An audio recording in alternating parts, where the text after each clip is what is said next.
I guess I better move this up. Hickok45 here, your internet shooting companion. And those who have seen videos, which is a lot of you apparently, I've met most of you already and talked to all of you, and so there's really nothing left to say. But you know, you're happy to see me with some notes and a bullet point list here, aren't you? Because I could go on forever. So somebody back there measure about 10 minutes and put your hand up and I'll wrap it up. I am not going to ramble today, at least for more than 10 minutes.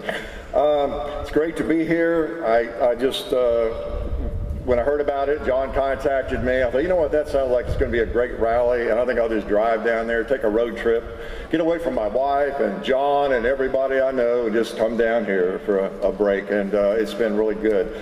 I've enjoyed it so far. I had dinner with some of the other speakers last night, and it was great. But anyway, you know, I'm one of those saps that you hate and envy because I get to shoot almost any gun I want with all the ammo I need, and so you should be envious of me. You know, I would be envious of me. You know, no doubt about it. I'm way luckier than I deserve. I just, it's just unbelievable. I get to get guns in, borrow them, shoot them, test them, enjoy them, send them back, get another one, test it, shoot it, enjoy it, send it back, and get another one. Do the same thing over and over. You know, I mean, there really are not many people in history, other than Emerson or Shakespeare, that I would want to be more than myself, unless it's Hugh Hefner. He sort of got to do the same thing, didn't he? Sorry about that one, went over a few heads, right? But anyway, seriously, it's great to be here and yak at you for a couple of minutes. You know already I ain't that smart, and you know, Eric Pratt is about 18 to 95 IQ points above me. That was a great speech, and I enjoyed that. And I'm a life member, by the way, of Gun Owners of America. I hope that all of us here are doing what we can, unless you just think you shouldn't join gun rights organizations. Everybody's free to do what they want, but I like to see people, you know, putting their money there if they can, you know, because you and I have a hard time lobbying and going and doing all the things, the dirty work that needs to be done, right? And there's too much pitting one gun rights group against another. I think we're kind of trying to eat our own here too much, I think, in the firearms world. If somebody at Daniel Defense or Smith & Wesson or Glock or wherever makes some comment they kind of regret and even apologize for it, a lot of us tend to be ready to burn down their company, it seems like. Maybe they deserve it sometimes, you know, but I think we want to be careful about that. But anyway, it is great. I have heard from several of you already. About 2 weeks ago, after I announced I was going to come down here, I started getting messages from people say, hey man, if you're driving through Alabama or Georgia, stop along the way, I'll buy you dinner. You know, we'll go shooting and things like that. 2 or 3 people say, hey, you're going to be in Tallahassee, you're free, I offer you free lodging, come stay with me, and all that sort of thing. You know, gun owners are just good people. Oh, by the way, there were no supermodels that sent any of those messages, of course. But gun owners are just good people. You know, there are exceptions. I've said that for a long time, and it is so true. And walking around talking with you all, the meet and greets we do, most of the messages I get on Facebook, you know, on the internet, I mean, just good people. It's just that simple, and I still stand by that. I mean, there are a few goofballs and numbskulls out there, of course, because firearms are so mainstream now, and it's great. When I, you know, back in the 70s, I guess, when I got really into firearms, I was a little bit of a minority in a way. You know, you're a little bit careful about bringing up firearms in certain groups until you got to know people. But you know, now there's a gun shop on every corner and a range everywhere. There's an indoor range, and they're having date night, and young people and everybody, they're going to shoot. So it's great that it is so much more mainstream. It's a great thing for us. Of course, there's a negative side to that. You also have that crazy uncle of yours that you're a little afraid of. You know, he also might be collecting guns, and he might be on the internet. He might be making YouTube videos. So everywhere on the internet and everywhere in real life, you've got people who have sense, and you have people, well, like me, who don't have a lot of sense. So that's just part of it, though, isn't it? Let me get back to my notes, so here I'll go.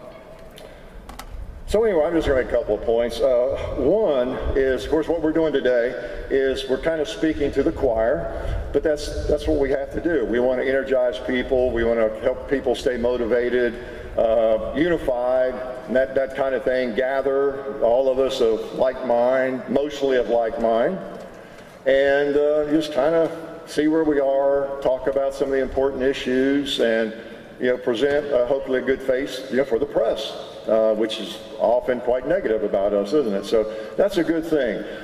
My main point, though, too, and as we all know it, it's the folks we've got to convince are that gigantic, that vast group in the middle, isn't it? We're not going to have a lot of effect on those hardcore gun haters, those hardcore wannabe gun banners. I guess some of them are meeting over here across the street right now, maybe. It's going to be unlikely that we're going to change a lot of those minds, probably. But, occasionally. But there's so many people, and you know who I'm talking about. They grew up not around firearms, maybe in an urban environment. Their parents were not into firearms. They don't have anything necessarily against firearms. They just sort of, they read the papers, the internet, they see these horrible things that happen occasionally. That has an influence on them. And I think it's our major responsibility to do what we can in terms of bringing those people closer to our side and not drive them back into that other corner. Everything is so polarized now. Everybody wants to take sides, and it's just, I don't know what's happened to us as a society. I think a lot of it's social media. We just were ready to fight over everything and be in our corners, aren't we?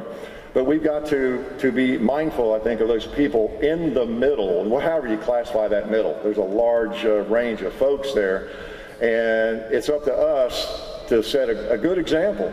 I've talked about that a lot over the last 10 years, how one thing we can do, if we can't do anything else, is to represent this group, the firearms owners, the Second Amendment advocates, in a positive way, being sensible, as 98% of us are, of course, and and continue that, because we want those people on our side, and for them to realize who the heck we are, gun owners, and not spend all of our time arguing back and forth with those folks that have already made up their mind. They're not likely to change, right? We've got to change the hearts and minds of those people. We've got to help influence those people, don't we? So the question is, what are you and I doing, to do that? Are we taking people shooting? Are we, again, presenting gun ownership in a good light? We're making sense. The image that we present, I think, is very, very important. And all of you will go back home to your job, your family and friends, your neighbors and everything. And we may not like it, but we do create an image. And people look at us, and if we're about half crazy, we seem a little scary. That's not good, is it? Because we're gun owners, and people will judge us. So that's my main point. I hear from a lot of you online. My last point is, I think sometimes we maybe are not open enough to all the folks out there. I hear every day from a lot of people who claim to be liberals, and they like guns, and they even own guns. So I think we have to be careful about stereotyping people. You all know that person who, rah, rah, rah, Second Amendment. I'm all for the Second Amendment. And that's all you hear from that person. Well, meanwhile, perhaps that person is not supportive of the First Amendment or any of the Bill of Rights. It's just guns. They're the same person who's quick to criticize somebody who is thinking differently than they are, a different color, different nationality, different religion, different sexual orientation, or whatever. We want, the Second Amendment is the key thing. Forget about all the other stuff at times. You do not have to be a Republican to be an advocate for the Second Amendment. Okay, it's not necessary. It's not essential, put it that way, even though probably most people in this group would classify themselves that way.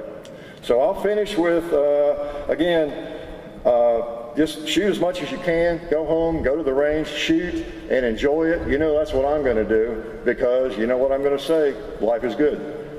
Thank you, man.